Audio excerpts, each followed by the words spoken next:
Good viewer. Watch Xirtus.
Watch Xirtus.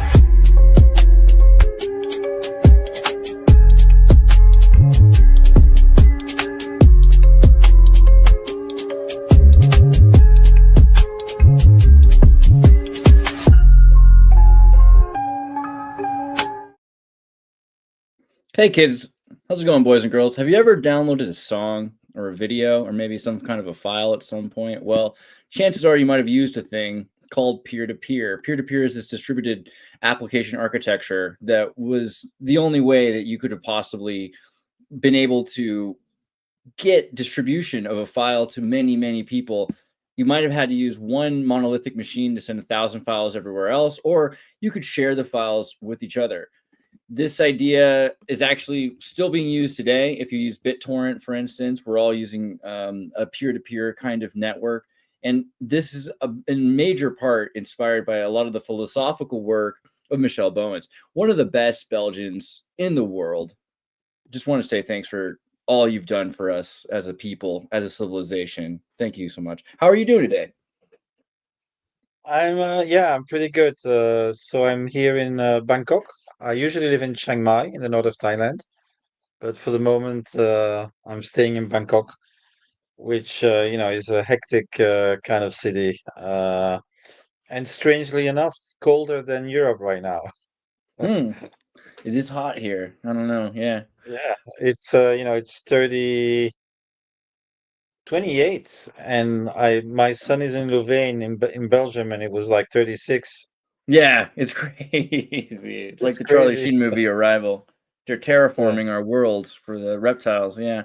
But so what are you doing with your life right now? And maybe give us a little first off, give us a little backstory because I think it's important that we harp on what you've done in the past and what how Right. you got to peer to peer and you've even done we were Yeah. talking earlier about Robert Anton Wilson and transhumanism. You're clearly all over the map. So Right. Yeah. So let me just refer to a book that I really loved when I was younger, and I recommend it to everybody. It's called Varieties of Religious Experience. It's from William James. Wrote it back in the 1910s, I guess. And it's a biography of all the people who created religions, right? And he says there's two kinds of people: the once born and the twice born. Once born people are people who are born lucky, nice parents, nice village, nice time period, and because of that, they don't have to rock the boat. They kind of fit, in what is expected of them, and they find their place. And then there's people, and I guess I belong to those kinds of people where you're born and you say, what? what the F is this? There's something wrong with the operating system, right? And that's kind of like the gnostic condition. You're in the world, but you're not of this world, and you feel like you don't fit. And so William James says that those kinds of people, if they want to be happy, they have to go through a lot of experiences, and then something will happen. They'll crash, and then they'll kind of reborn, and then they're richer than other people because they had to do things that most normal people didn't have to do to arrive at that happy place, right? I, I'm kind of that kind of a person. So I was very unhappy as a child. Very poor, orphan, working class parents, leaking roof. I was taken away from my parents when I was 18 months old. So you feel like there's a feeling of abandonment, and I became a Marxist first when I was like 14 years old. It happens. Um, It happens. And then, that didn't work out. And then I joined a sex commune when I was like 21, around the ideas of Wilhelm Reich, who is a really interesting Nice work. guy. Yeah. Yeah. Orgon or no And gon, so, yeah, exactly. I spent some time in the organ boxes and stuff. And I actually want to visit Organon in I think it's in New Hampshire. Um, And then I kind of said, okay, I need to do more. So I went into, the human potential stuff. Almost everything that you heard about in the 70s and 80s, I've done it. Then I went into spirituality. So I've done a lot of Eastern stuff, Sufi workshops, meditation. And I ended up, circling around Rajneesh, and I actually was in Rajneeshpuram 1 year before it collapsed. So if you know about the movie Wild Wild Country on Netflix, which is a fantastic documentary on how it all went wrong, I was there. wow. So then I went to the western side. I said, okay, well, I've seen the East, and I've seen a lot of scumbag gurus. Let's see if there is any. And so I've been a Templar, I've been a Rosicrucian, I've been a Mason. So I had a teacher of alchemy. I did tarot cards, and then somehow, like by my mid 30s, I settled down, and I thought I had enough tools, so I wanted to become like creative, and so that's actually called central version, right? So basically, people who are twice born, in the first part of their life, they frantically try to fit in. Uh, but then there's something happens in the second part of your life where you say, F it. I'm trying to use dirty words here. And basically, then what you actually want to change the world. You want to adapt the world to you rather than the other way around, right? So that's called central version. And so in the 90s, I did started a magazine that was called Wave. That was like Wired and Mono 2000 in one. It was like we tried to make some this synthesis. Then two internet startups. Then I made a documentary which is called Technocalypse, the metaphysics of technology and the end of man. So that's the time we before we talked for this podcast, we talked a bit together, and that's when we interviewed Terence McKenna, we interviewed Robert Adel Wilson, many interesting people, 40 You're people in tied right 40. into the Discordia if you connected with Terence McKenna and Robert Anton Wilson. I think everyone Yeah, yeah, yeah, yeah, we're yeah. all I pretty was always jealous. interested in this, these kind of marginal, things and stuff, certainly at that time. And so but then I got a burnout. I'm talking about the late 90s. Um my father died, my mother got Alzheimer. I discovered there was cheating in my accounting. That documentary, that it had trouble coming out. There were a few fights. uh Everything that could go wrong went wrong, so I had a burnout. And then I thought, like, what do I need to do? It's the midlife crisis. Like, what do you need to do to be happy? Because you're halfway. And if you don't do it now, and I was profoundly somebody who wanted to do, like, I know it sounds silly nowadays, but make the world a better place. That was like Yeah. a So very 90s. profound motivation. Yeah, and I decided to go for it, and that's when I discovered. So the story is a bit the opposite of what you say. Is I was inspired by peer-to-peer computing to look at peer-to-peer as a social relationship. Right. So if you can do peer-to-peer computing, then people can also do it. And so for me, the big change of the internet is trans-local self-organizing, right? Civilization has always been about geography, about the village and the town. It's the civilization is a relationship between the city and the countryside, basically. Um, and now we're in a different situation where we still have that, but we're creating this second layer where people can, as peers, self-organize trans geographically, uh, and create value together, create new economies together. And so, and then that is Peer then to peer associated values. in my, yeah, with what I call the commons. And maybe we can talk about it later. But for me, it's like the forgotten institution of human history, and that we need to bring back. I won't say more right now, but maybe that's one of the topics we can discuss. And so, anyway, I created the peer-to-peer foundation to monitor and observe how this peer-to-peer dynamic would change basically everything. And I have a wiki.p2pfoundation.net, with 40,000 articles now, which had been viewed a billion times already, like 5 6 years ago. And anybody who uses ChatGPT and stuff will see that it's used in a major way by the AI Yeah. chatbots. They really use it, because it's internet stuff disappears, and I keep track of it. So I always copy significant portions of articles, and so they're no longer available on the internet, but they're still there on my wiki. Anyway, so that's so created a peer-to-peer foundation. Um, then I got a big I was canceled in 2018. So that was like a huge thing for me. I got, debanged, de-PayPal, de-platformed, blacklisted, Your all the things ideas that just happened. sound they just stressed people out because of the names of them. Yeah, I think, right? Because I think at one point you talked about Ron Paul Maoism, right? Which was just you're Oh very yeah, these are yeah, very yeah. these are heterodox words, and you make them make perfect sense when they go together. But I think it scares people from either side. Like Ron Paul's afraid of Exactly. Mao. Yeah. Mao's afraid. Yeah.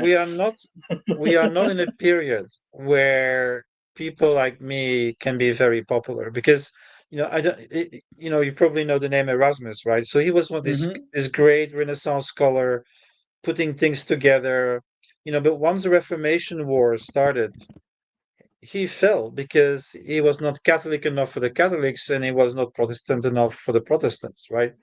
So he became much less popular, and so when you have a crisis of civilization, you get atomization, and when you get atomization, you get polarization, because if you're alone, you look at who is most like me.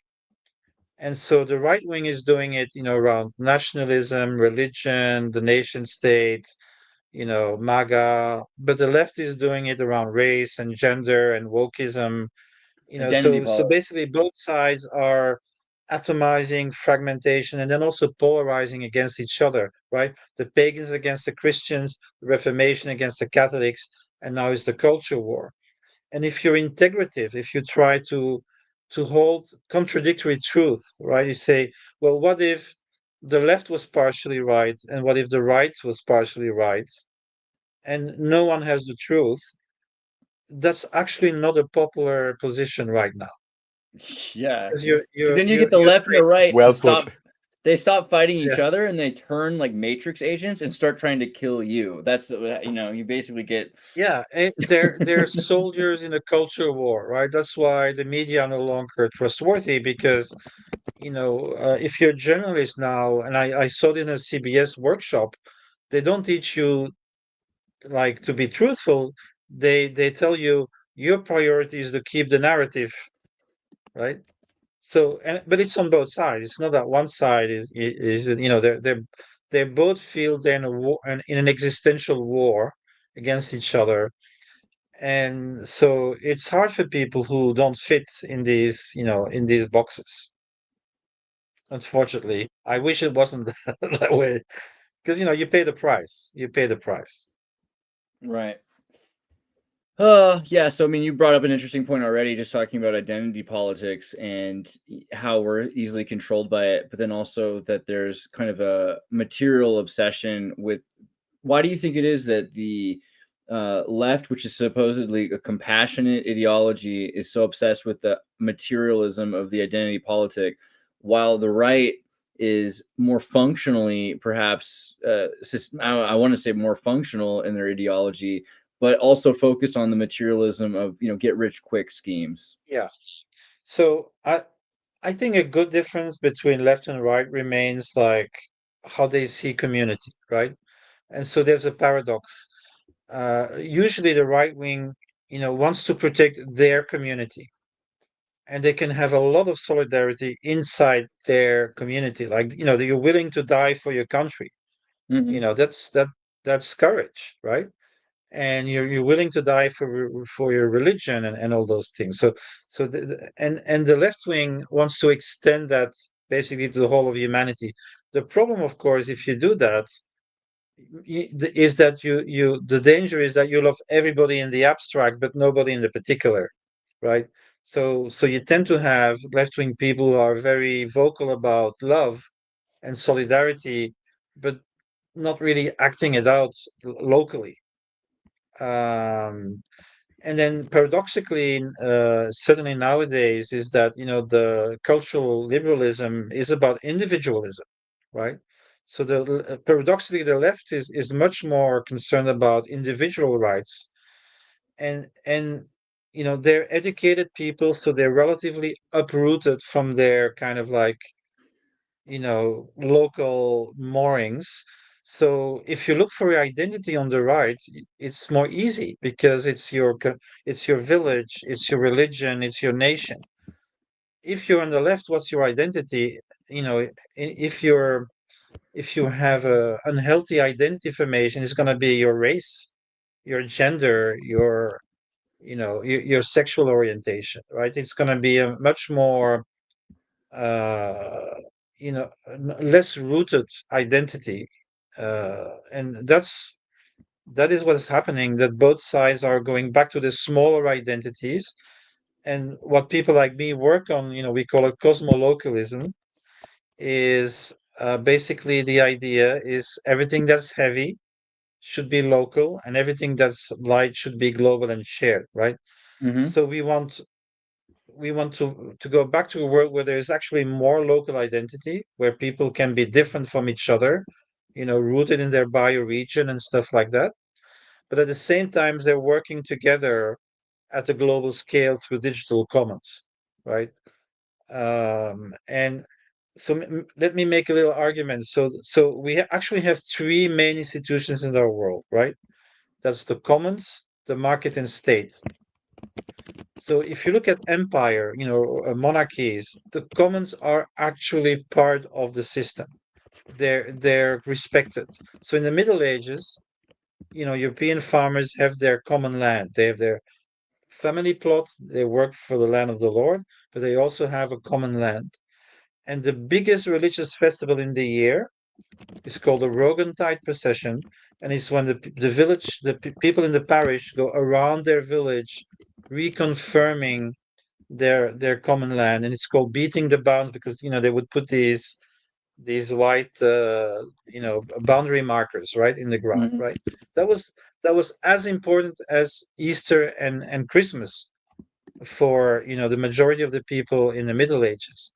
But under the capitalist system, we believe that private property works better, and so this is the first system that has really rooted out the common physical resources that were part of life, right? But it's coming back with the digital, right? Everybody who discovers the internet says, wow, we can work together trans locally and create knowledge commons. We can learn together, we can learn from each other. in real time all the time. And that has brought back the commons paradoxically. And so now what people are discovering, people are relocalizing, they're going back to their, community land trusts and, urban gardening. It's very much in the air. But they're also discovering, well, if we work together with all the other people in the world doing the same thing, we are much stronger, right?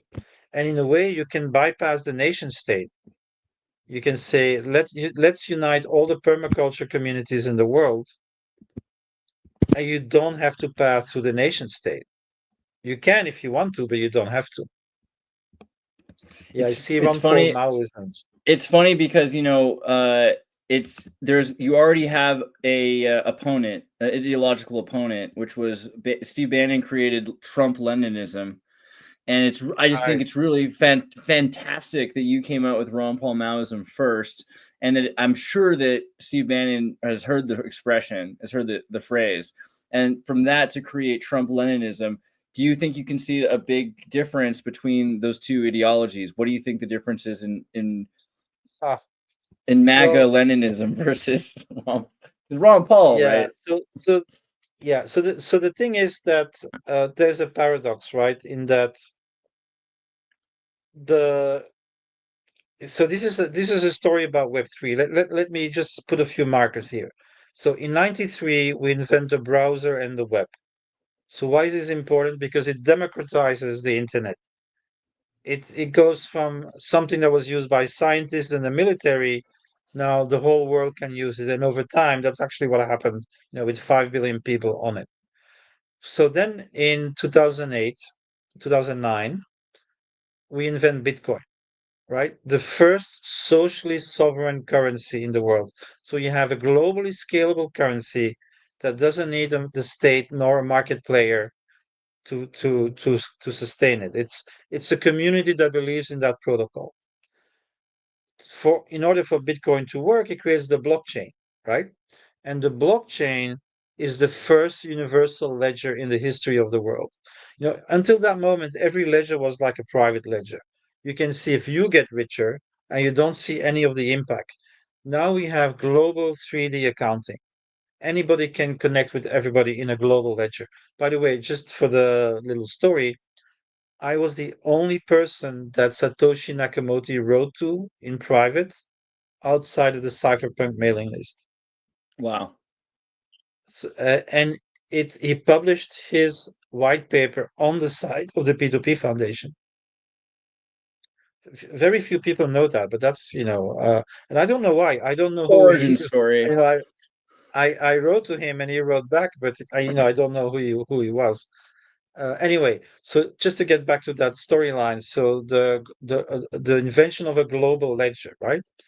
So that creates DAOs eventually, right? So digitally born organizational forms that can fund their own commons because open source couldn't do it.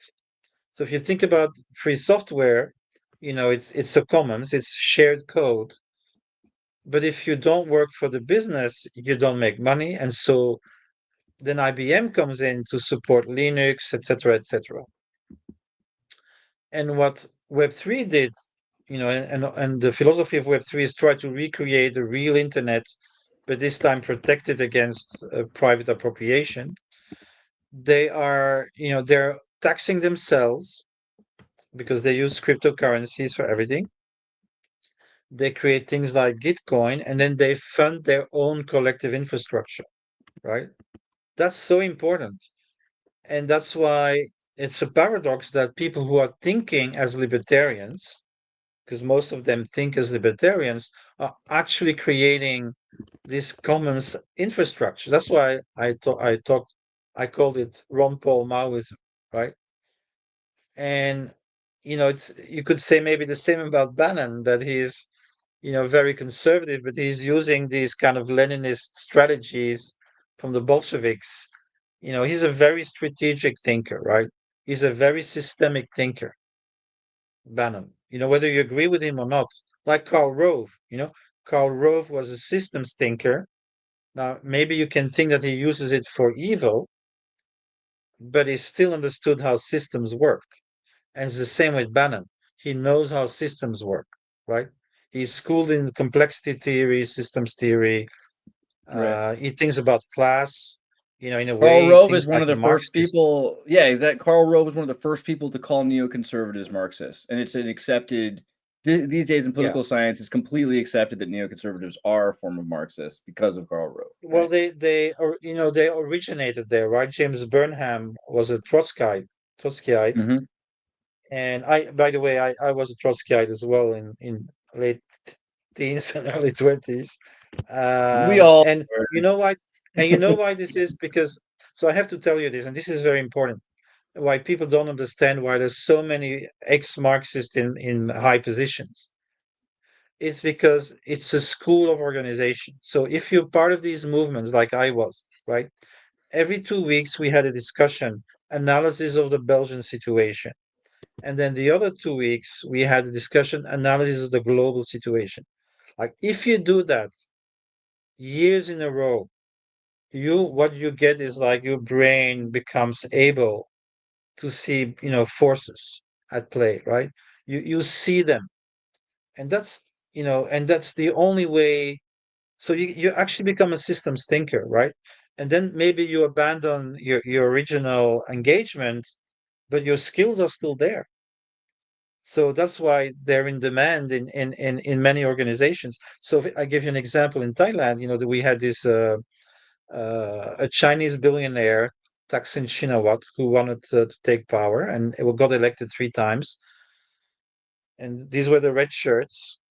And then you had the yellow shirts. And here's the story: the yellow shirts were the former communists, and the king had made peace with them and giving them positions in the royal cooperatives, the royal foundations that do organic food and stuff, right? So they're conservative communists that support the monarchy.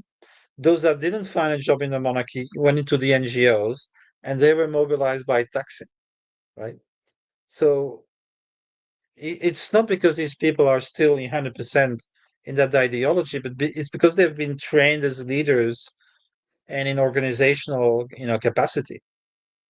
Right. And where And else there's certain where else social goals. can you learn that? Absolutely.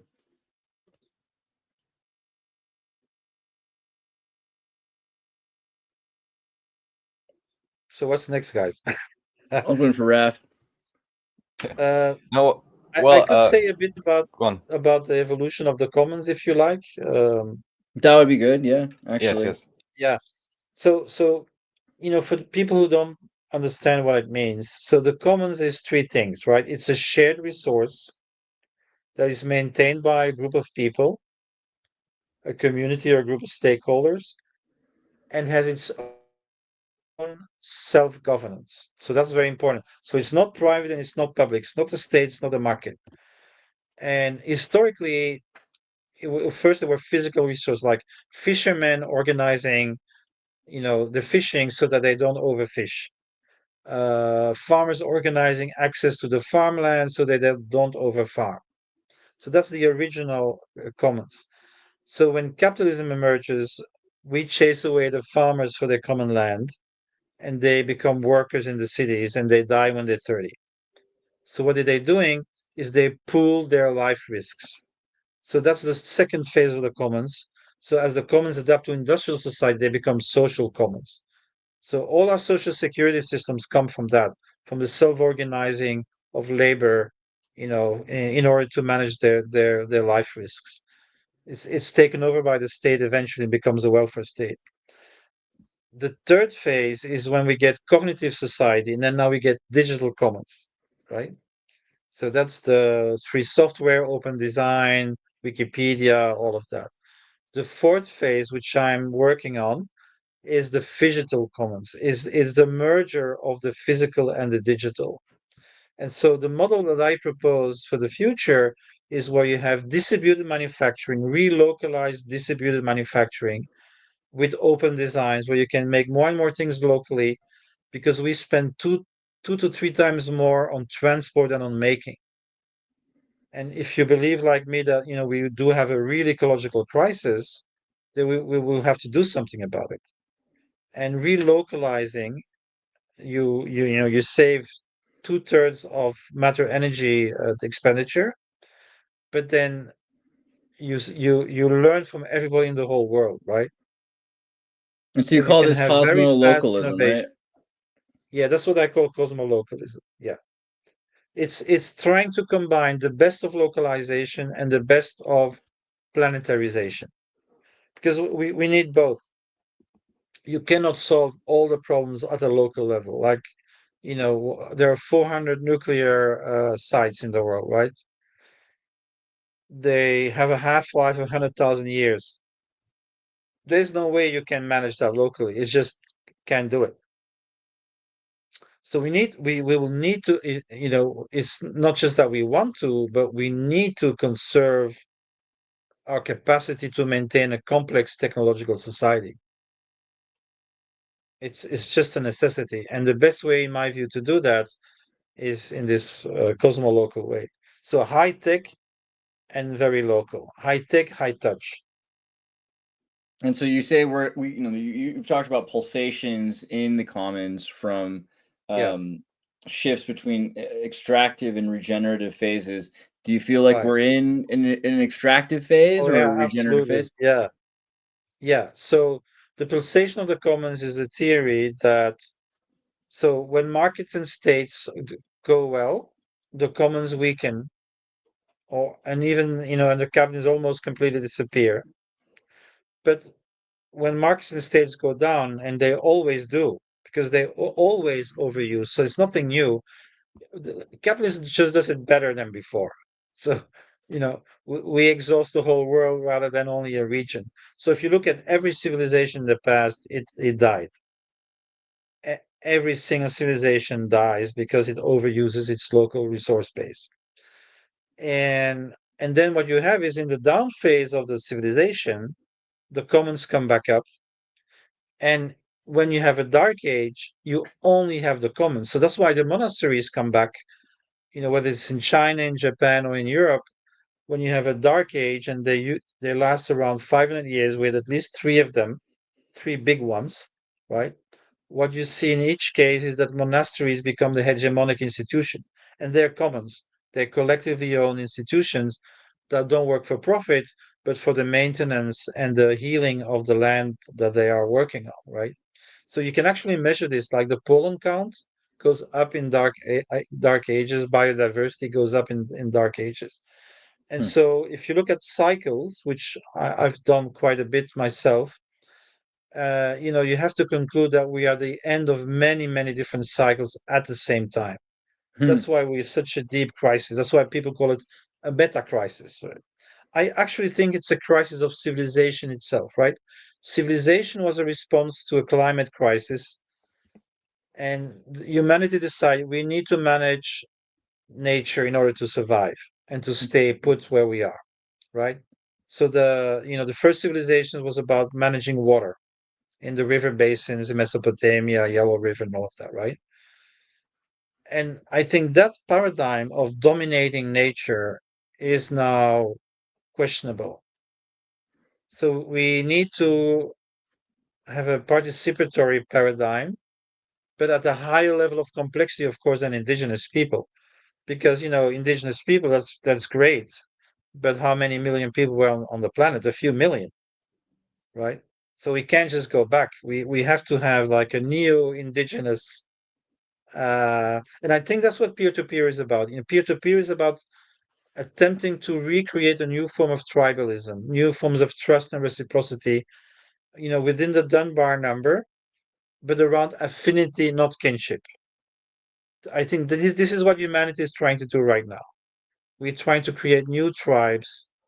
And in a way, what we're seeing is civilization is kind of breaking down, trust is breaking down, because civilization is trust at scale, right? And if you look at what is Web3 trying to do, trustlessness actually means trust over the whole world, right? Can we design technologies that people in the whole world can trust each other without needing a common religion or belonging to the same nation state? But then That's what does that's that? on the agenda. That's on the agenda. Well, believe okay. So the assumptions you talk a lot also about challenging assumptions. And you brought up how Bitcoin was, blockchain was kind of released through your peer-to-peer website, like it was introduced this way. Is it a Trojan horse for government, or a Trojan horse for corporations and technology? Do you see what assumptions are corporations and governments needing to realize their misassumptions about? And is there a place for governments and corporations still in a world that is so I was gonna say cosmopolitan, but cosmo-localized, like you said? Yeah. So I think Web3 and crypto is a bet on the collapse of the nation state, right? Of course, yeah. So within the elites, money elites, techno elites, but also coding elites, there is the sense that things are going the wrong direction. And Bitcoin and crypto are like an arbitrage mechanism between nation states. Like if Portugal collapses, we go to Greece. If Greece collapses, we go to Thailand, etc., etc. So, and I think the value itself of Bitcoin is a bet on the collapse of the nation state. And so I think within capitalism, there are forces that are fully aware of that see bad things coming, and they're positioning themselves to survive in this disintegrating world, right? And what will come up, I think, is maybe some nation states will survive, maybe China or Dubai, but I think there's also this attempt, network states, network nations. There are more and more attempts of people to create other types of communities which can survive hard times, and they're not necessarily geographic. Some people want to combine it. They want to do network states, right? Some other people, Shared it's more like a economies. guild, like a global guild. So within Web3, you have guilds now, like the Protocol Guild and Guild and the Raider guilds, and there are all kinds of guilds coming up, right? So these are solidarity mechanisms that don't depend on your nation; they're translocal. So this is what we're trying to do. We're trying to create this level. So think about it. You're in the 14th century in Italy, right? The Renaissance, beautiful cities, beautiful art, but also a lot of fighting, right? All these cities fight each other. And then suddenly they invent the cannon and the musket. And so the only people who can afford that are the kings of, Holland, of France, Spain. And so they start invading Italy, right? So at that time, a city state is no longer viable. So people start thinking about nations.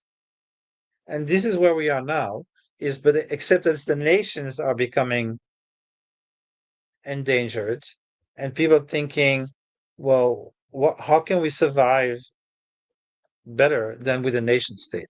So I'm not saying that process is finished, but it has Yeah, started. but there's wolves in And this sheep's is where we clothing, are, in this. Well, it like depends. I Uber think and in the beginning, Airbnb, Amazon. Yeah, yeah. I'm So just shared I shared wondering think, economies. how does this get yeah, hijacked by the centralized systems, and they just kind of feign to use this type of but technology? so there's a kind of struggle going on, right? So you have, where are the big forces today? It's basically BlackRock and two or three of these, pure ownership companies, right? And they're very, very strong, but nation states are still very strong as well, right? The US and China, but they're positioning themselves towards each other because they need each other, but they also sometimes have different interests. And so there's a lot going on there between these, polarities. Do we go fully transnational, or and there are forces like in China and in the US who are anti-globalist and anti-BlackRock, right? I think the current administration is more localist than it is globalist, for example. But it's In all China or the complicated United because States? they have allies on every side and stuff. But anyways, so I think that's what's going on. People are position, it's an uncertain future. Everybody knows the current system is going down, but nobody knows for sure what's next. And so it's all a game of placing bets and making alliances, and and so if you look at the 16th century, you will see there are many different models in the 16th century, right? There's city-states, there's new dynastics, there are trading alliances like the Hanseatic League. There are parliamentary systems in the UK, absolute monarchies, because nobody knew actually what the new thing will be, and eventually it's the nation state becomes dominant.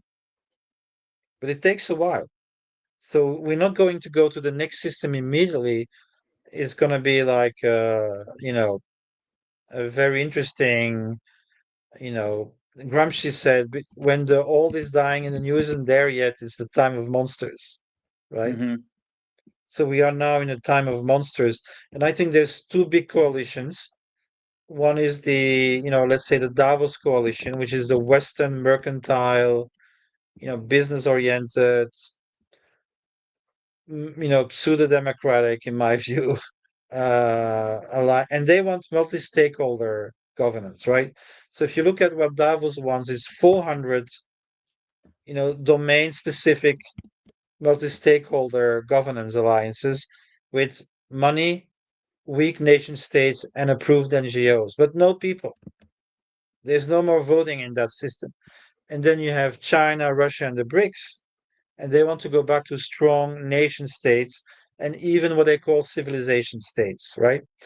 Even China, which is formerly a communist regime, they are installing Confucian institutes everywhere.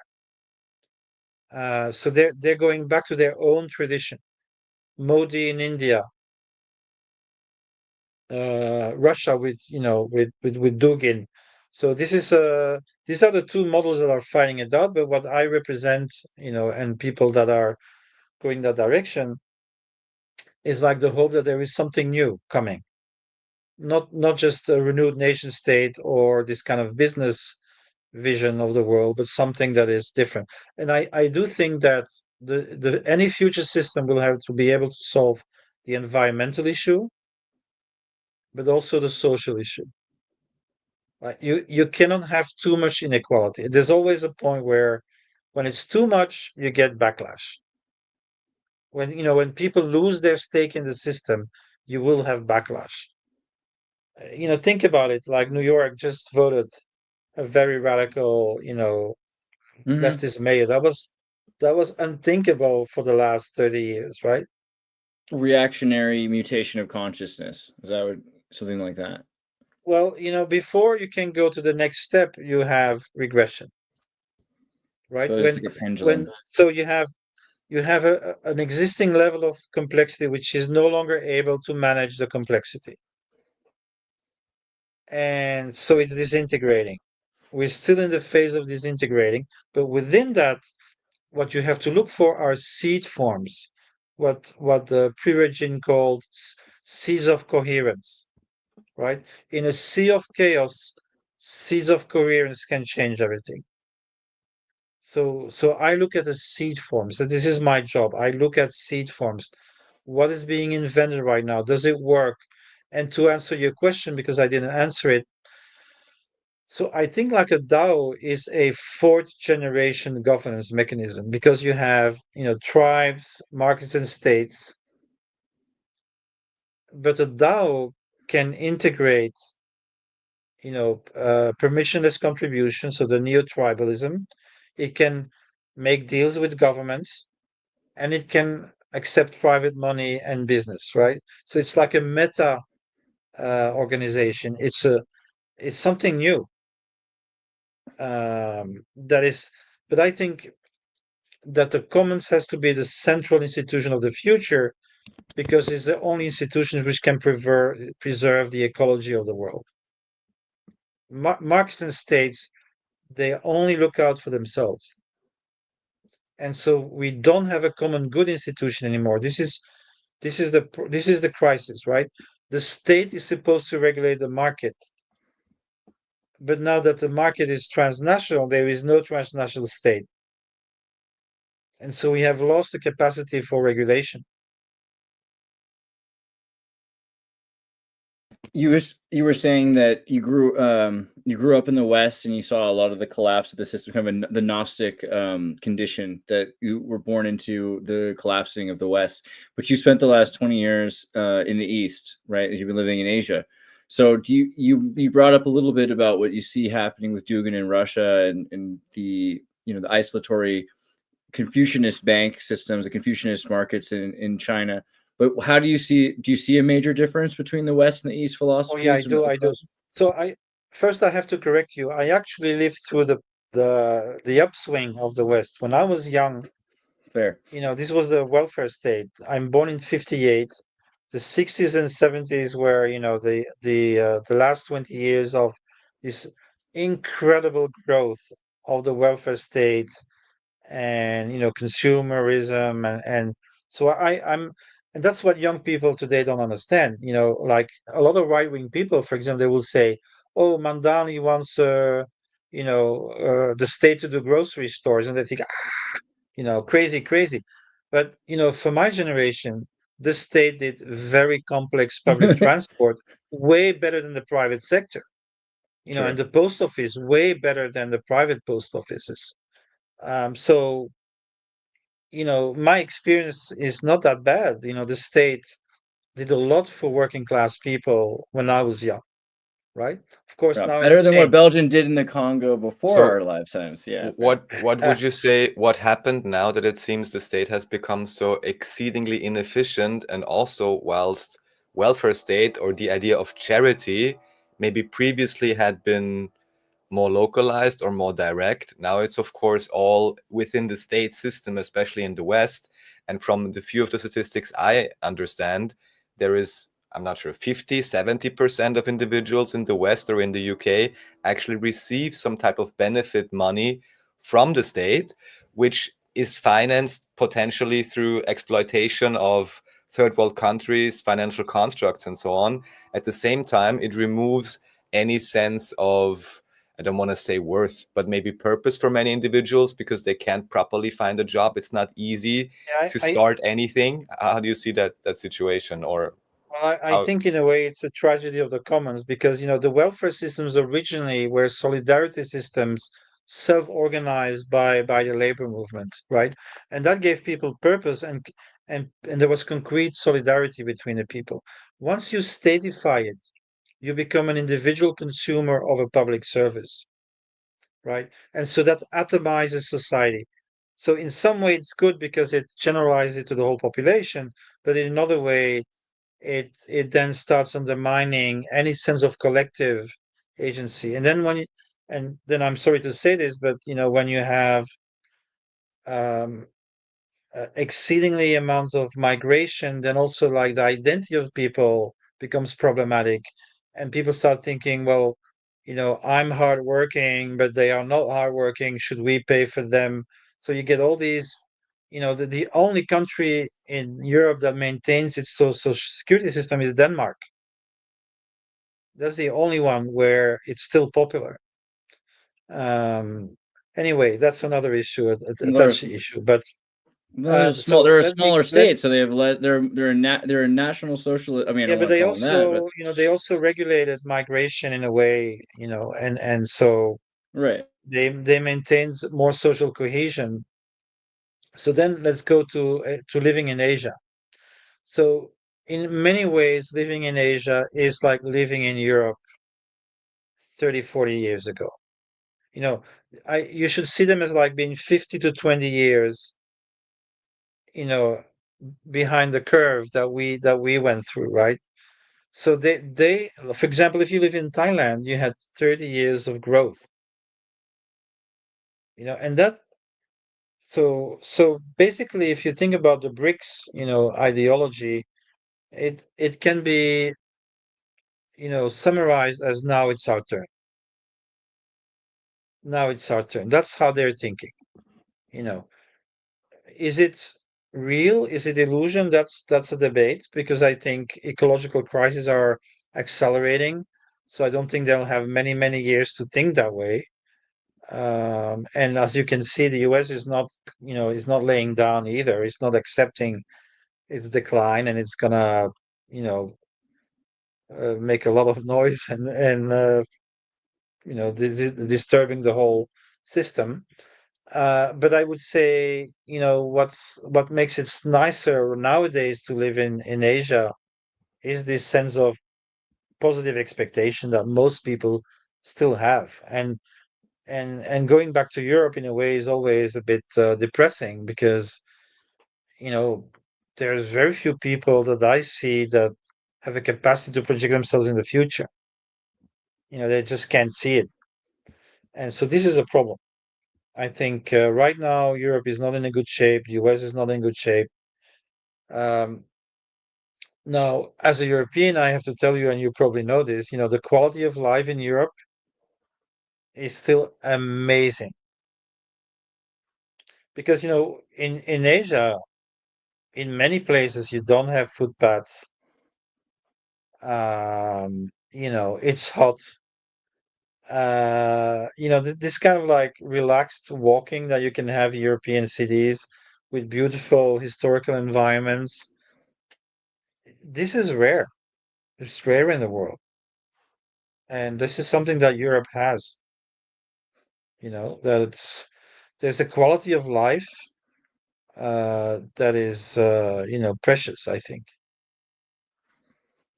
But there's an expense to it. And do you think that this is part of maybe a long-term globalist goal to equalize the East with the West? Corporations since Kissinger's period investing in creating some sort of an equalizer, an equitable partner out of the East. Do you think that there's more of an effort for this or not really? Yeah, but I think it started earlier. I think it started in 68, right? So in 68, you have, a real serious revolt. Because people think about the students, but, there were 10 million workers on strike in Paris, and de Gaulle left the country. He thought it was finished, right? And so basically, I think what happened then in 68 is a decision by the ruling class that, okay, let's give rock and roll to the students because they are children, but we can't compromise with the works. It's too expensive. So let's deindustrialize, right? Hmm. And so they started investing in the global south.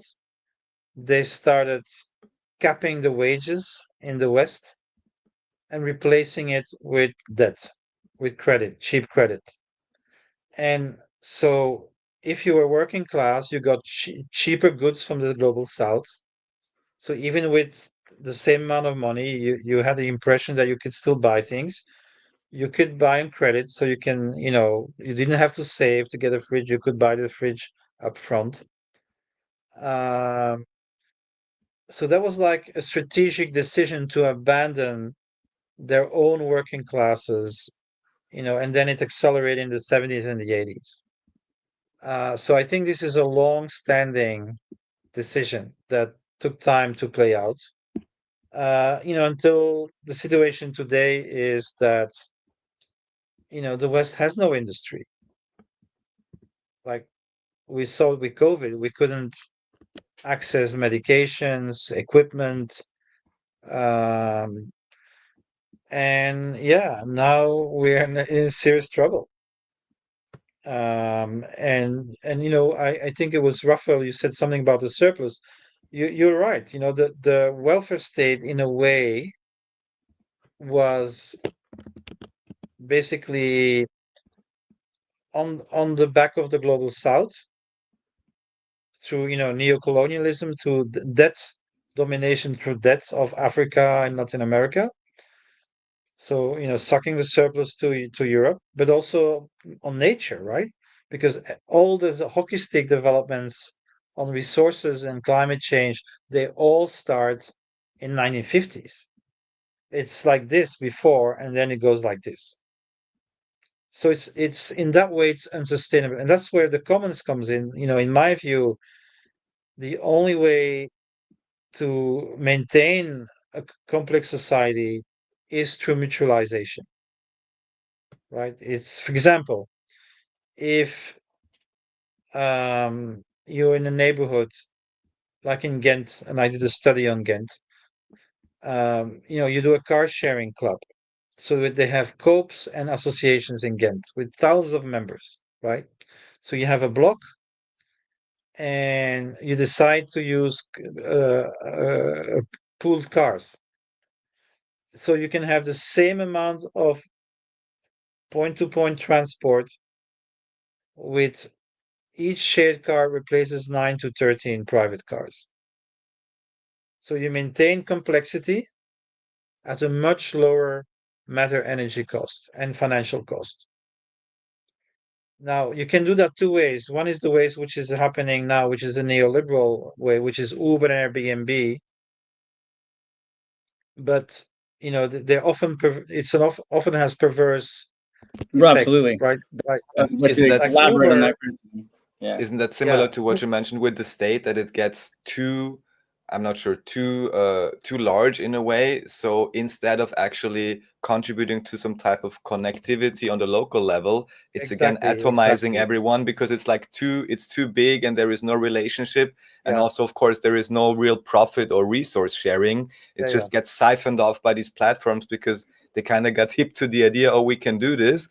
This is what I find in, I want to say, even in online games or in anything, that whilst there would be the technological capacity for co-ops, for sharing, food sharing, anything, it's always getting siphoned off into these apps, which are then probably, some Silicon Valley VC, and they siphon off all the benefit and the efficiency.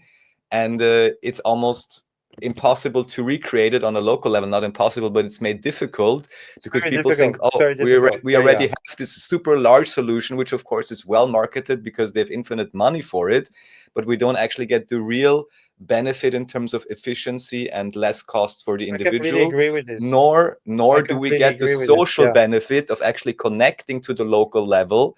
But we're all like, again, atomized as like in a welfare system. Plus automation. So Uber is a great example, because what's Uber's end game? It's to destroy all of the unions of taxi cab drivers around the world, make the price so low through efficiency that eventually they can have self-driving cars, or at least own a company like Waymo or something that does self-driving cars that will replace the worker entirely. And is that a good thing in the long run? Or, I mean, it's Yeah, to be honest, and maybe I'm revealing my age here, but for the last 10 years, I do not have a feeling that new tech is making my life better. yeah. Well, it's On the true for contrary, everybody. Yeah. I think it sucks. It Everything was sucks cool more and more. 5 years ago, and then we're just reusing it with new ad-based models and everything, right? Yahoo Radio Chat was better than paying $500 a month or what year for Zoom or whatever is going on with that. Yeah, Yeah. it's correct. So Yes, I think we might, so I studied macro historians, right? So these are people who are look at the whole history over a very long time period. So I started reading Spengler, The Decline of the West, Toynbee, A Study of History, Sorokin, Quigley, and a whole bunch of them. And so one guy is interesting. It's Pitirim Sorokin. He's a Russian who lived through the Russian Revolution and then moved to the US.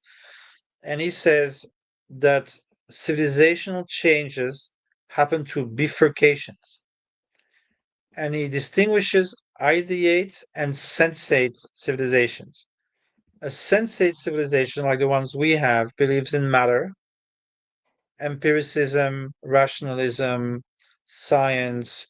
Only the material is real, right? And then everything is calculated. And as with every civilization, it emerges, it grows, it peaks, it slows, right? So then the change is not more of the same. The change will be a bifurcation away from it. So, for example, the younger Roman Empire is hedonistic, and it's all about pleasure and stuff. So, what does it provoke? The Christian reaction, right? Asceticism, away from the body. And the same with Buddhism in China and Taoism. So, you have to place them in time. And what you see is that they react to another period. And then they themselves degenerate. And then for example, in the 15th century, if you're a merchant in a city, you think, what are all these lazy monks doing? And we're paying taxes for them, right? So that's like a bifurcation from ideate to sensate, and we've been in hypersensate in a degenerate hypersensate civilization, and we seem stuck in it.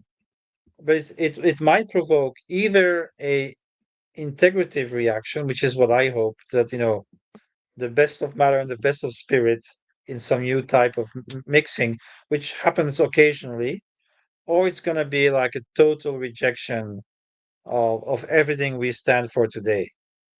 You know, and don't forget, we might have to, right? Like when people can no longer have things, then how will you be happy if you don't have something to replace it, which is spiritual, relational development, right? And At that's going to least be a totally different. virtual values, right? You can gamify it. Yeah. Yeah. This Mm. for the synthetic spiritualist that was an atheist in Yeah. 1996. What about you propose common base pure production could be a cornerstone of a post-capitalist economy? What are the key economic mechanisms needed to scale this model globally? All right, that's an easy question.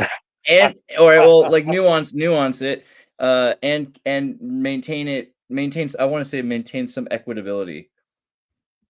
Yeah, but Unless you I think that's think not so. What I'd necessary. like to do is, look at what's happening, right? And so peer production means a thing. It means that from now on, we have an open ecosystem in which people can see what is needed and they can self-allocate their effort. So that's what open source and is about, right? So you have Linux, everybody can see what Linux needs, everybody can see what Wikipedia needs, and you can say, oh, I can do that. And if it's successful, it actually creates an economy around it. So the software itself is freely copyable, but it needs maintenance, certification, education, adaptation, and so it creates this huge business around it. And already in 2011, there was a report from the CCIA, not the CIA, and it calculated that 16% of US GDP was already then, derived from open resources, right? Um, so that was the first step, is open source, and then you create companies around it. But the problem of open source was they couldn't finance the core, and so it got dominated by these big companies. So the second step is crypto. So now what you do is you crowdfund financing. So you can go around VCs, you can go around banks, you can have tokens, token investment. So you get distributed investment, right? And then you create this DO type system that aligns coders and funders. Basically, it's an ingenious system of aligning incentives to make everybody in the ecosystem work in the same direction. And then you invent new ways of voting, like quadratic voting, quadratic funding, that give more weight to small investors and coders and contributors than to big wallets. So this is where we are. This is like, empirically we have created this. So what is missing for me is it has to be connected with physical production, and that's not happening yet. But that's what I want to see happening. So I want crypto for real, and I want to connect all these millions of people trying to do relocalized production and have a very hard time doing it and not find capital to do it. And I want to convince, even if it was only 5% of these $3 trillion that are floating around, and say, guys, if you keep just being parasites, they will come for you for the pitchforks. But if you invest in local eco villages and organic food and renewable energy collectives, you can go in the whole world and you'll be accepted as peers in these communities. So that's exactly what happened at the end of the Roman Empire. Let me briefly tell you that. So, when Rome collapses, it no longer has food, right? Because the food comes from Egypt. And inside Italy, they only have olive oil and wine, slaves. So no more food, the city's empties out, and it's the monastics, right, who reorganize food production, the Benedictines. In 50 years, they restore the food production in Italy.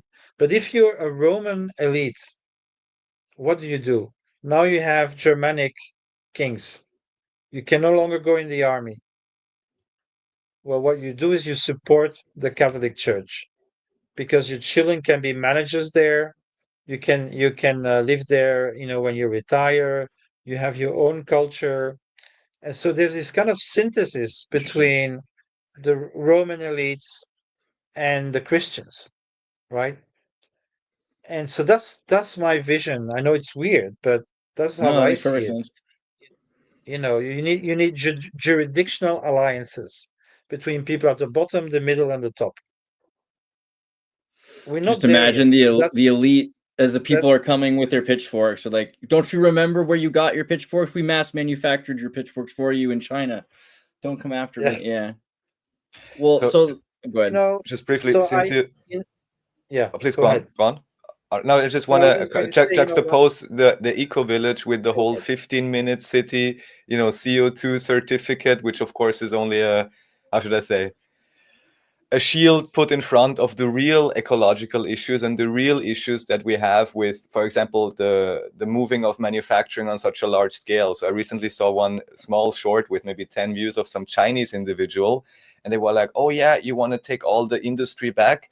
Don't you realize how much this pollutes the environment? And I'm not even saying this is necessarily so with modern technology, but I kind of see this eco-village concept, or the globalized Cosmo village, however, or planetized, I like that word, as a counter model to the 15-minute chip in your head, you're not allowed, China model, basically. Yeah?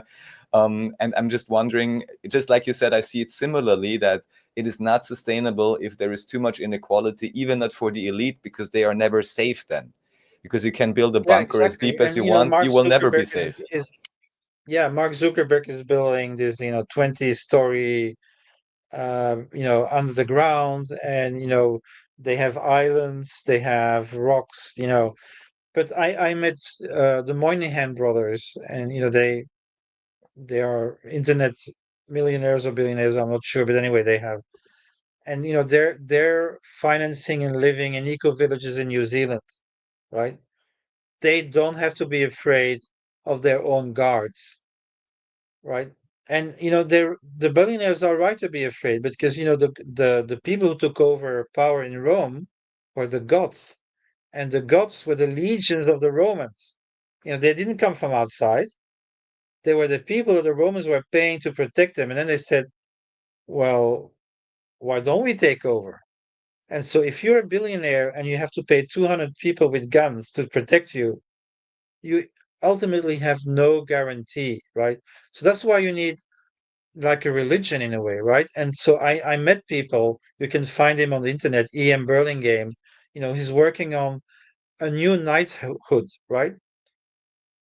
Because you need people who believe in something that to defend it.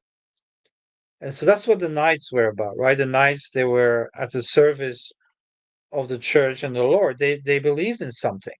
We don't have to believe in the same things, but I'm just saying you need a body of people who are not just there because you are giving them money. Because the moment you stop giving them money, they're no longer loyal. What you want is a system where both working class and middle class and the ruling class are embedded in one system that they believe in. And this is something I think we lost in the West. It's just gone. That's why we're in this kind of nihilistic uh, phase where we only believe in our personal goals. And even that, many people are no longer able to project themselves in the future in their personal goals. So we have a meaning crisis. I don't know how we're going to solve this, but But this is Well, what civilizational crisis is about. It's a meaning crisis. I always say the ultimate building block of the universe is meaning, the moment that not atoms. the right Yeah. wingers, the moment the neoconservatives started calling themselves Marxists and the Chinese communists started becoming capitalists, I think we kind of move towards the direction of how we're going to find meaning is working together. So, how far do you feel Bitcoin and blockchain? I mean, as you mentioned, like Satoshi Nakamoto announced Bitcoin blockchain in the Peer-to-Peer Foundation newsletter. How far for on the forum? How far do you think you influence or Bitcoin is influenced by the peer-to-peer philosophy? I mean, the fact that it's announced there kind of says to me that there's a lot of influence. Um, yeah, well, I think, most of it for me is still an exit play, most of it, but I understand why that's the case. I think it's very rational to start thinking about exit plays, So because that's your things are major not doing concern. well. That's your major concern, because that's the other part of the question is what do you think? Where are your concerns still? You're still skeptical of blockchain, right? You don't just think it's this. Yeah, You're but not I'm putting all I'm your money on so that horse. I think within that you have the regions, right? The region versus degen. So obviously I have sympathy for the regions. You have Crypto Commons Alliance, you have so I'm basically for that connection between the blockchain, Bitcoin, crypto with a desire to solve these issues that we have today. And I think some of them are doing it, but nearly not enough. So I think this is where we are. It's just a reality. Um, but it's going to be key to have a successful transition is going to be that alliance between people regenerating locally, because you can only regenerate locally. It's a law of nature, right? Thermodynamics is if you create order in one place, you create disorder outside, right? Through the waste. So a healing can only happen locally, but it has to happen multi-locally in many places in the world at the same time. And in order to succeed, that means it also needs to be planetary and it needs capital. So I think in terms of entangled ownership, right? Can we have, for example, so now we have bioregional financing. It already exists. There's a bioregional financing handbook and stuff, right? So, and there's already bioregional drip funds. All these things exist for bioregional development. And bioregional development makes sense because the nation state is not ecological. And we need to know and manage our environmental resources. And the cosmolocal is so all the people doing regeneration locally are in solidarity with each other, doing different things, but all have the same goal of regeneration. And cosmolocal means all the people doing the same thing in the whole world are learning from each other, right? And so the idea is to have capital so that local commons can have stronger commons infrastructure, but also they can get global money, right? And you have this entanglement between the local and the cosmic, um, and so you can have very flexible, tokenized, fractal forms of ownership. And I don't know if you know Materium and stuff like that. So I'm looking at those types of solutions so that we can have these kind of flows. For example, community land trusts, right? If you want more healthy organic food, you need land, but land is too expensive. So you need to buy land and take it out of the speculative market and protect its value. So you need community land trust. That requires substantial investment. So where's that money coming from? Well, there's $3 trillion floating out there. Let's tap it. There's also the inequality of early adopters. So there's so many people that invested in Bitcoin because of the gathering online exchange, right? Like kids who just played games. Are they going to Yeah. become the old money in the future, the new old money, or do you think there's some solution that's going to present itself? Is it just inevitable that we have the extremely wealthy and the extremely poor, even in this new system? No, I think it's a question of balance, right? You want to have the system where there's enough individual initiative and where people can be rewarded if they're good at things, and so I think there has to be that has to exist, but you can't do it so much that there's nothing left, for the people at the bottom, right? Because they also need to live and to eat and to have interesting lives. So it's always going to be some kind of a balance. I just think personally that under the neoliberal regime, that balance has been lost. So, you know, I think we need some degree of mutualization again. Um, and the thing is that we don't have to do it necessarily with the state. I think that's the good news, right? Is that we now have extraordinary capacity to self-organize, to self-fund, to learn collectively, where actually the state institutions are not as vital as they used to be. But we might have to invent new types of institutions. Right. I I'm mean, because thinking you're of go yeah. ahead, sorry. Well, I was gonna say No, I'm corporatism thinking is an in issue. cosmolocal domain-specific institutions. But so guild Yeah, law became corporatism, and I think at some point during after you mentioned the Benedictines and the monastic intelligentsia creating sustainable food supply, we ended up with Masonic guild law, and there's a huge benefit and flexibility and plasticity to guild law, but it still ends up with, by the 20th century, corporatism and fascist corporatism, especially. So I yeah. wonder what you think is the difference between open cooperatives and these traditional cooperatives. What's the difference that makes them Yeah, better in the well, future? there's another interesting guy that I briefly want to mention, Carol Quigley, who Hmm. wrote a book called The Evolution of Civilization. It's a really probably the best single volume book about the history of civilization. Rhodes Scholar And Carol Quigley. he talks about instruments of expansion as being vital for civilization. So in order to have a civilization, it's surplus. Invested surplus. And this is done through instruments of expansion. The problem, though, is that they over time get corrupted. So, for example, take feudalism, right? So, one of the reasons that Rome lost is that it didn't have cavalry, and the Germanic warriors were very, very good with cavalry, and they just could, go through the legions and win over them.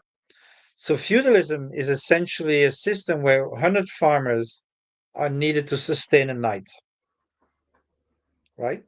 So at the time when it's invented, Europe is being invaded by the Vikings all the way to Paris, even in the south of Europe, by the Avars who come from the east, and what else? And the Muslims who come from the south, also to up to Poitiers in France. And in 300 years, feudalism succeeds in becoming an instrument of expansion that not only successfully defends Europe, but goes out to the Middle East and starts conquering itself, right? But Yeah, eventually it in becomes Africa. chivalry. They do games, they become corrupt, right? So then you get merchant capitalism, and the cities in Ghent and Bruges and Italy, and it's amazing, and they grow, but they eventually become mercantilist and they get corrupted. And the same with the nation state. So there is no formula forever, right? Mercantilism was pretty cool in Holland for a minute, though, right? I mean, Yeah, and then yeah, even you talked about Quigley. Quigley's entire play was to correct what Milner and Rhodes were doing wrong in Africa, right? And it seems kind of actually a good parallel that Africa was in a state of collapse and it didn't seem sustainable. And Cecil Rhodes thought, well, we can build resource-bound Max Weberian nation states, right? These nations are migratory. These states are resource-bound economies that can extract they can extract resources have a monopoly of violence. How do you see Quigley's evolution of the Rhodesian state system as some sort of alternative? Do you see it as a better system or some sort of a Yeah, solution in itself? I think that's in another book that is called The Anglo-American Establishment, and I didn't Hmm. read that one, so I'm not sure what he says about that. But I think basically what he says is, Europe had three different systems of expansion, and they each got corrupted. And so the question that he had was, what's next? Can we reinvent a new instrument of expansion? And he didn't have an answer to that. And that was in the 50s, And yeah, I think we can't basically. I think it's the BRICS are going to That's the thing, be right? Because just the every experiment after the 50s. So you, you have, I mean, these are like the Rhodes scholars, right? You've got like Clintonian neoliberalism and neoconservatism. Those are the two experiments that it's play they- out. they're all extractive, hyper extractive, and they don't produce real value. That's the problem, right? So, for example, you look at the Russia-Ukraine conflict, and the West was saying, "Oh, we're going to do some sanctions, and in 2 years they're going to collapse because they're only 3% of they're like Spain." And no, because Russia, it's 100% material, and if you look at Spain, it's 70% immaterial. It's wind, it's IP. Hmm. And so that's the problem with the West is like we are very strong monetarily if we count the money, but we can't produce anymore. You know, we can't. I mean, we could eventually, with the industrial policy and I think that's why I think we should go to distributed manufacturing, to a totally new model. Not like Trump, who thinks he can just reindustrialize the US. I think there's huge problems with that. you know, who knows, but we'll see. But I think we should be looking at a totally new model. And there, I think Europe has some advantages. We have high quality of life. We have a relatively clean environment. We have still a very highly educated population.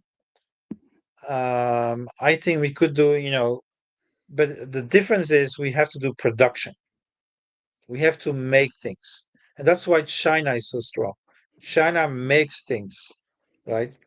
So if you make things, you can have surplus and then you can spread the surplus. We have become rentiers in the West. We're just a rentier system. We make money with debt, basically. We lend money and then, through the IMF and we do IP. So, they pay us when they play music, but we don't make and sell stuff. And so that's unsustainable. Do you see distribution of construct? Do you imagine a world where the same products are manufactured in multiple continents, or that we return to a cappuccino economy? Which one's more practical? I, Where we I trade? think to a large degree we will have to. So I'm thinking, for example, of projects that didn't work but was really interesting, and I think eventually will work. So it's called Arrival. Wasn't open source, but they had 2,000 engineers. They had simplified car making from 750 to like 50 processes. Hmm. Made a physical platform, and they were going to do vans and buses for municipalities. Okay, it didn't work out financially, but that model for me, biocircular materials, locally sourced as much as you can. But it's not a question, we can't do everything, right? Right. We can't do everything. But, the subsidiarity of material production, the lower possible level that is realistic, not for everything, but for many things. So we have to de-risk our supply chains. It's already happening. The question is at what level. So there's continental, there's nation state, there's bioregional. So we can de-risk and relocalize at different levels. But I But think that a lot of even nation states are looking at that actually right now.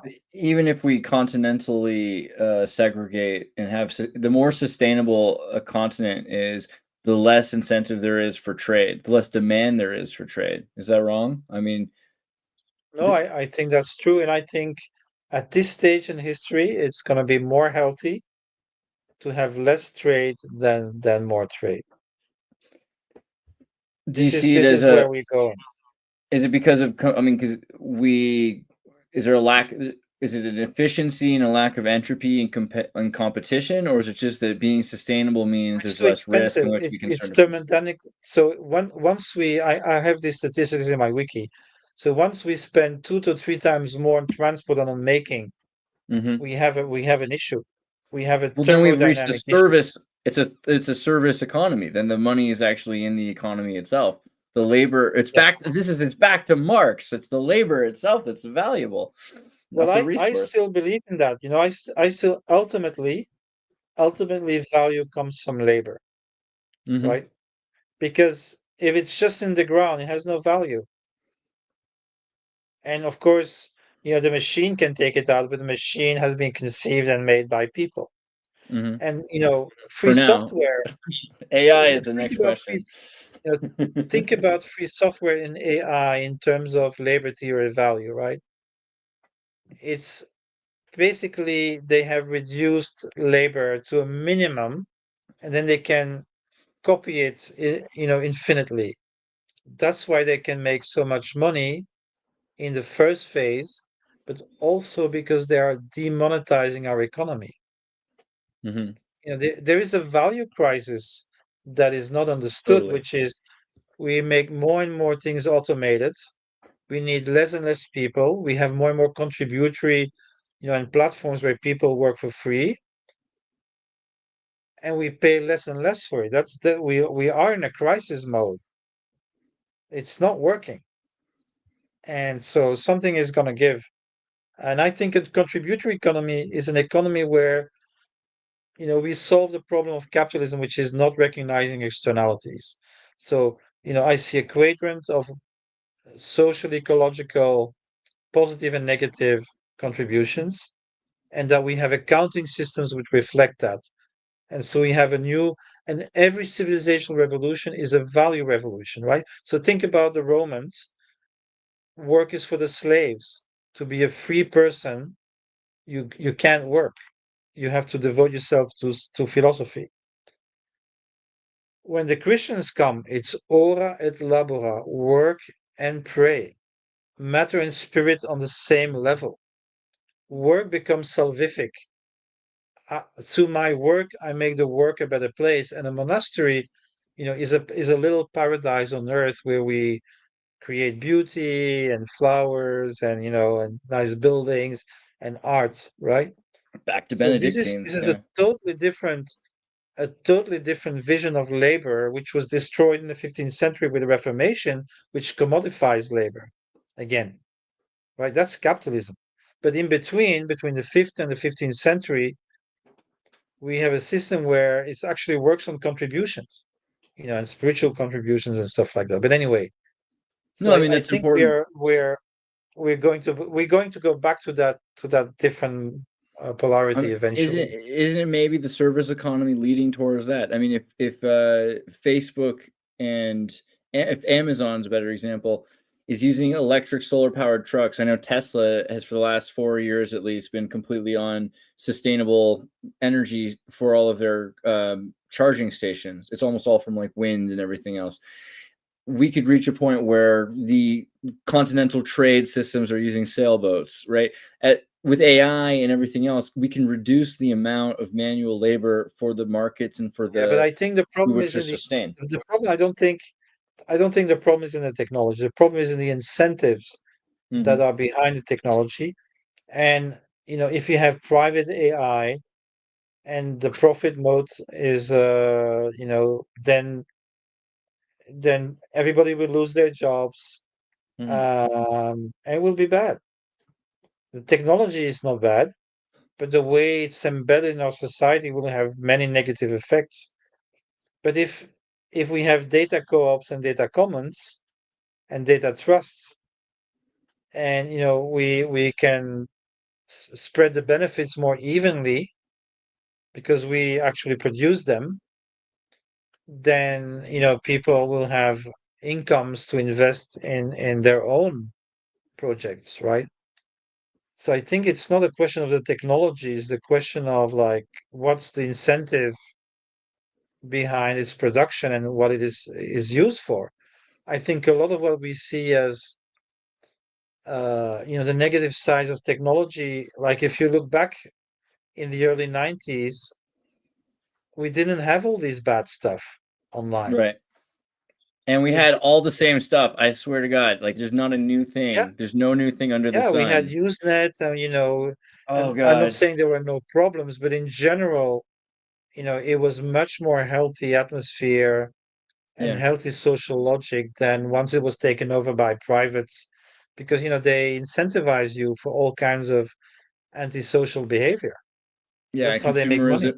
capitalism relies on consumerism, which both are inherently unstable because if they can't make a profit, then there's Yeah. no incentive to stay in the service. So how do you see, maybe a peer-to-peer solution for sustaining the technology? Is there a No, way that we I can, think we are have we to going to go back stop. to the dark ages? I have to think, there's a good way and a bad way of looking at this. So in the beginning, so when a system disintegrates, you have fragmentation and polarization, and you have exit, right? The first wave of exit are people with anticipatory consciousness. They see earlier than others that the system is no longer working. They leave the system to find solutions outside of the system. The early monks who leave the cities anyway.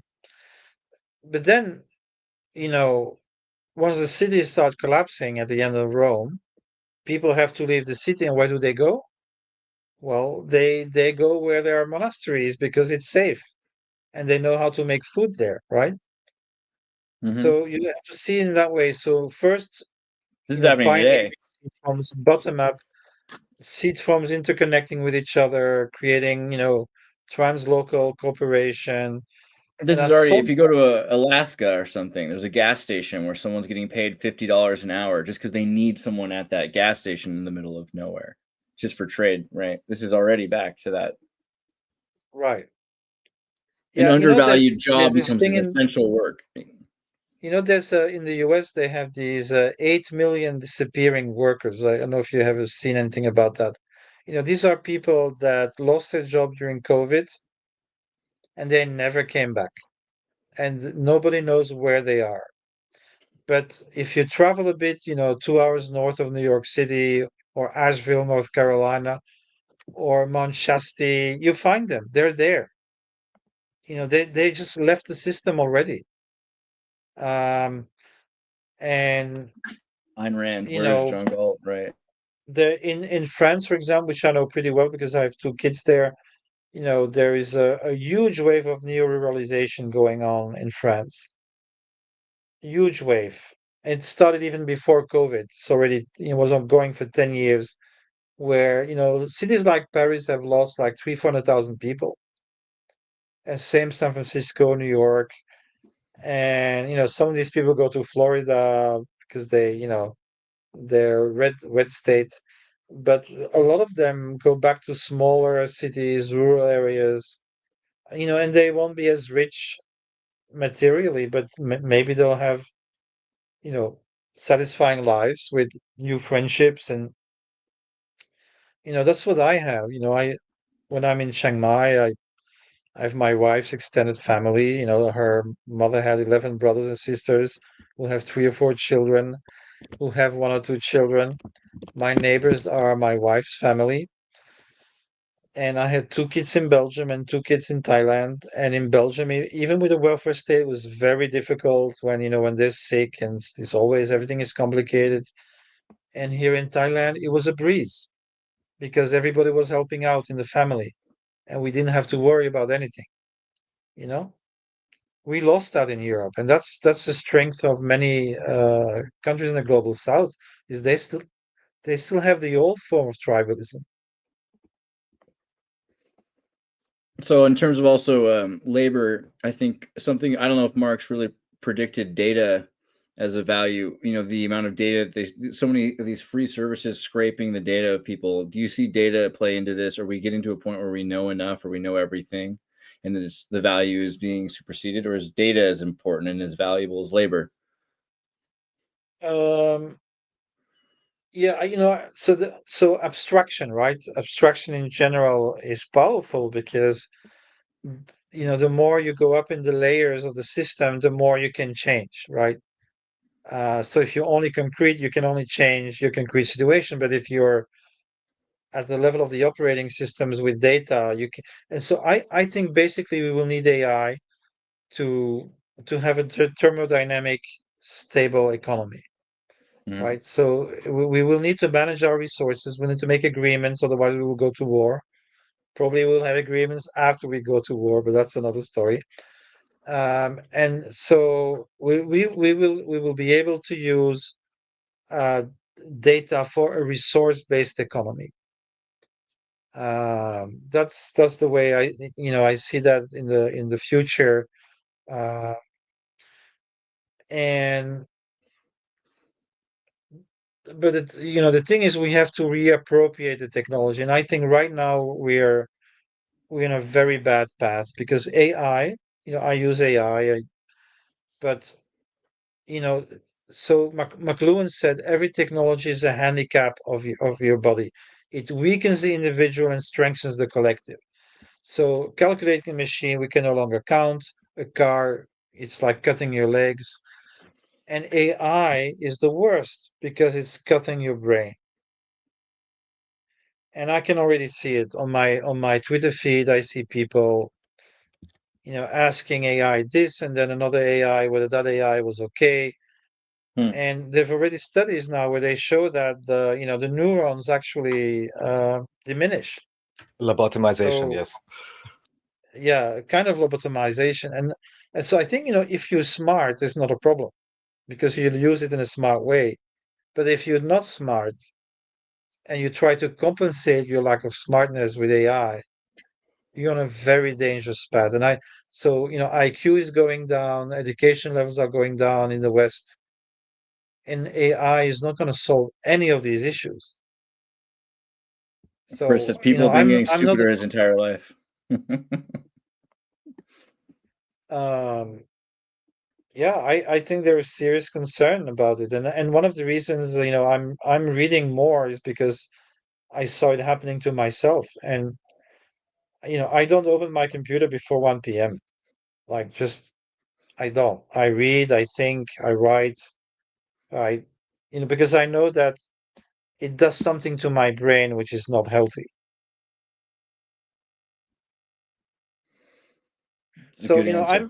I'm not necessarily optimistic. I think it will get worse before it gets better, but I think that your capacity to project yourself in the future is very important, right? So you have two forms of transcendence. And there's Viktor Frankl, who wrote a book, Man in Search of Meaning. He said there's only two kinds of people who survived in the concentration camps, the Catholics and the communists. The Catholics, because they have vertical transcendence, they could connect with the life of the spirit and then, see good even though everything around them physically was bad. And the communists, they had horizontal transcendence, right?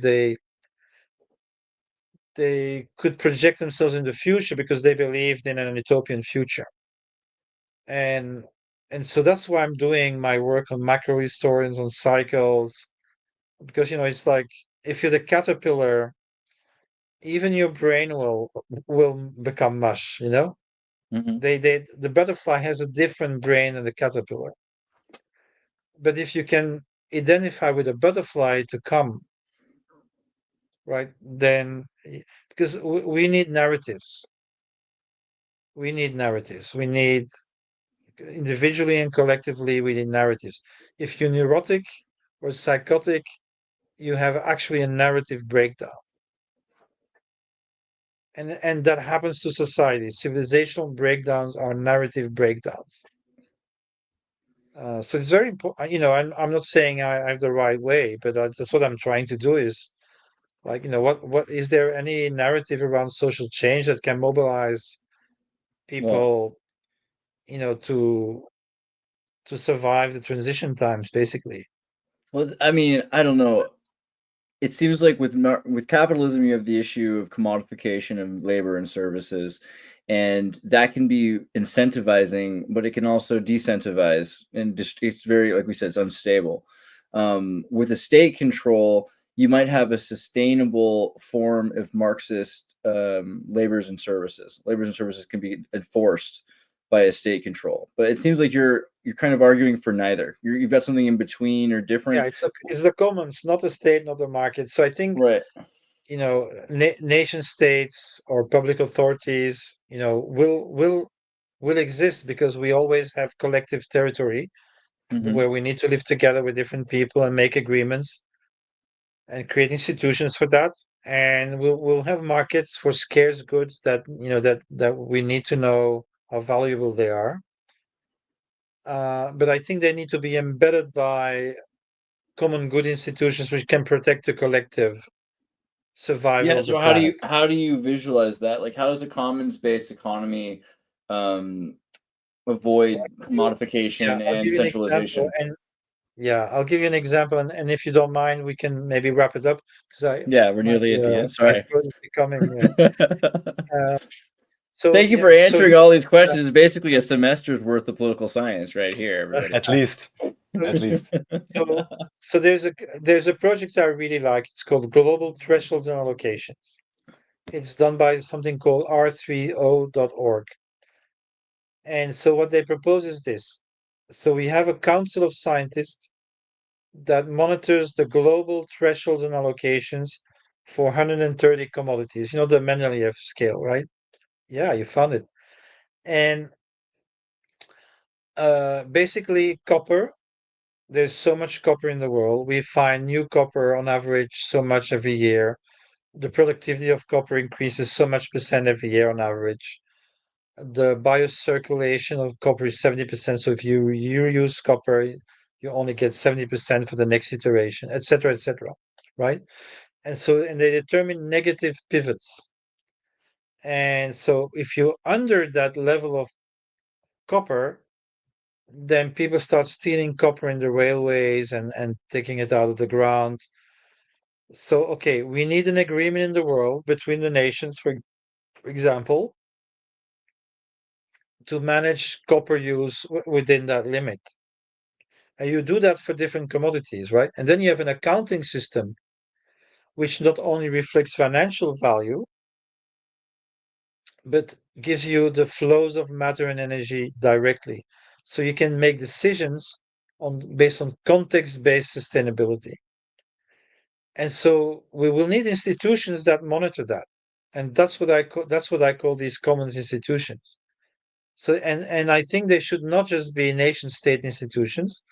They could be institutions that are multi-stakeholder, representation of the contributory communities, for example, the scientists and the people who use the resources and form like new forms of contributive democracy. So we need to invent these institutions. But I think things like DAOs, even though they don't really work that well yet, these are all like ways in which we're trying to find out new ways of managing these complex systems that are not pure markets, are not pure state, but they're meta. They integrate, but they embed it within a logic of the protection of the commons. Because markets and states are extractive, and the commons are the only historical regenerative institution that has worked for thousands of years to protect local communities and territories. The only thing is that we now have to do it at a global scale as well. And that's new. We don't know how to do it. I desperately want to ask you, just lastly, if Yeah, there's ask. anything. Go ahead. One more question. Last thing, and I don't. It sounds like you don't. You're humble about this. You got a lot of information, but you're not pretending to have all the answers. But what's something you would say we can all do to start moving in the directions of the cosmolocalist commons? How can we, as individuals, maybe like move towards this goal? Well, I would do one local thing and one cosmic thing. I would do what I Nice. would join I would join something local. Whether it's permaculture, organic food collective, or whatever it is, mutual aid, something that connects you to local people. I think that's important for your mental health. Because as the state weakens, you have to really start thinking, who will help me? And it's not obvious.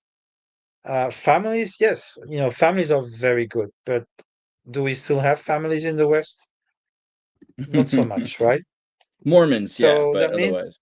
that means we have to create new types of families, neo-tribal arrangements where you can trust people.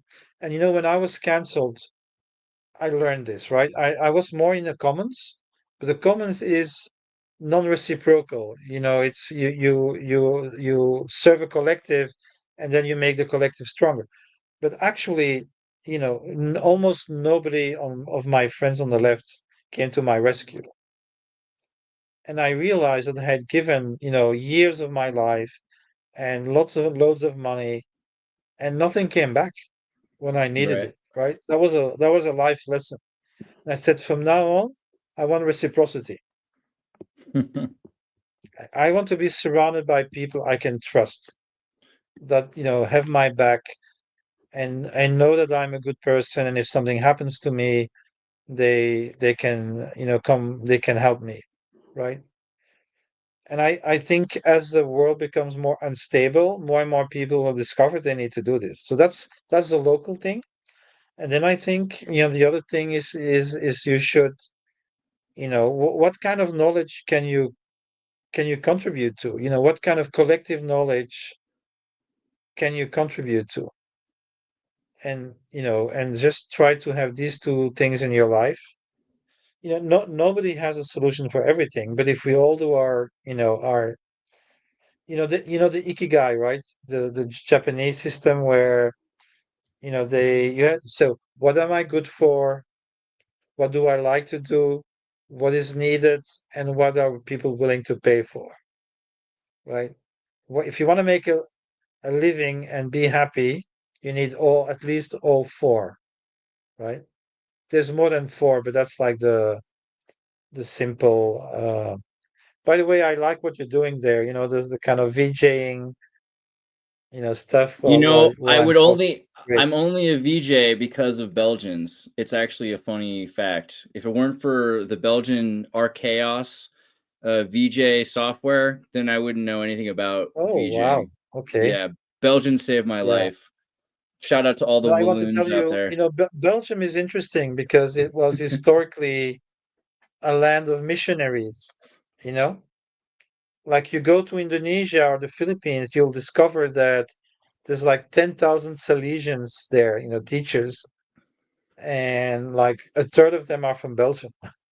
You know, Interesting it's point. it's it's it's less now because there's not so many people are becoming religious professionals. So, But in the most positive way, you are in line with the tradition.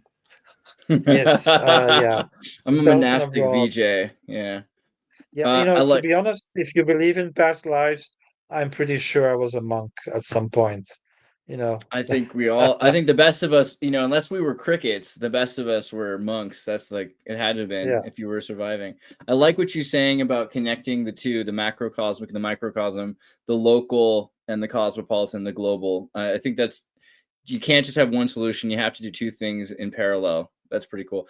Eugenie says, why can't all boomers be like this? This guy is based. Yeah. Well, we really appreciate that you came and you make the time to talk with us. I definitely hope that we get Yeah, to do it this was a again. pleasure, man. And I also feel I can talk like 100% open with you guys. I appreciate Uh, that. We have to meet in the yeah. future, either here or that on either side of the pond. We'll meet in real life, I'm sure. Yeah, well, You're an important anybody person. who's traveling to Thailand, to Chiang Mai, let me know. I'd be happy to meet up with you and have a conversation. And yeah, we can always do another conversation about the weird stuff another time. Perfect. Well, Um, can I also give I them a actually link wrote to an follow you too? Sorry, go ahead. yeah, I actually wrote an autobiography because I'm getting old and people start doing that. and my experiences with Rosicrucians and Templars and Rajneesh.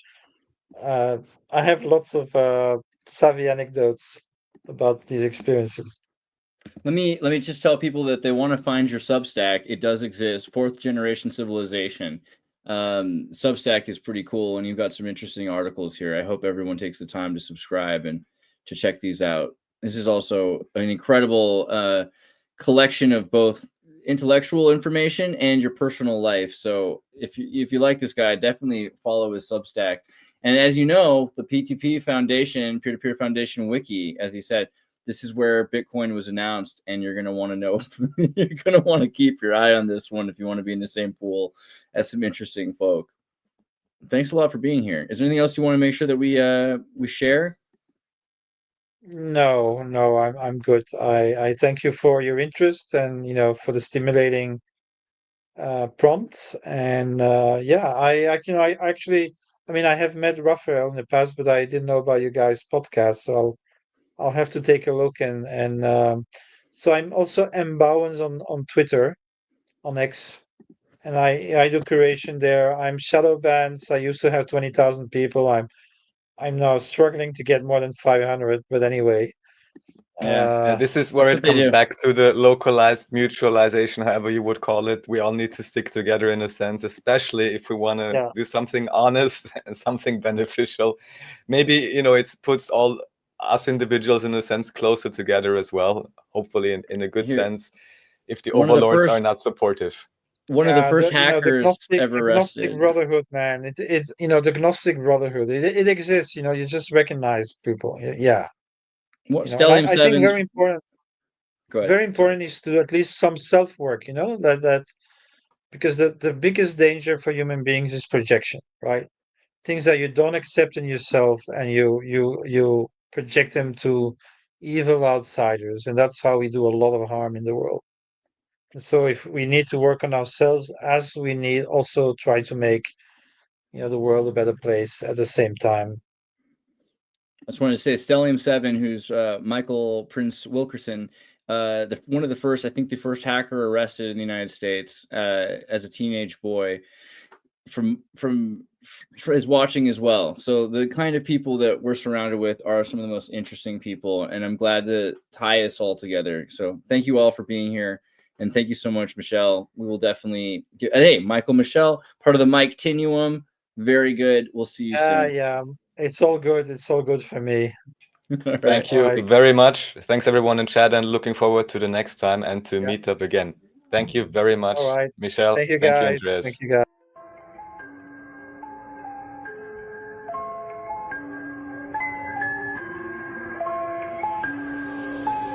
Good viewer. Watch Xirtus.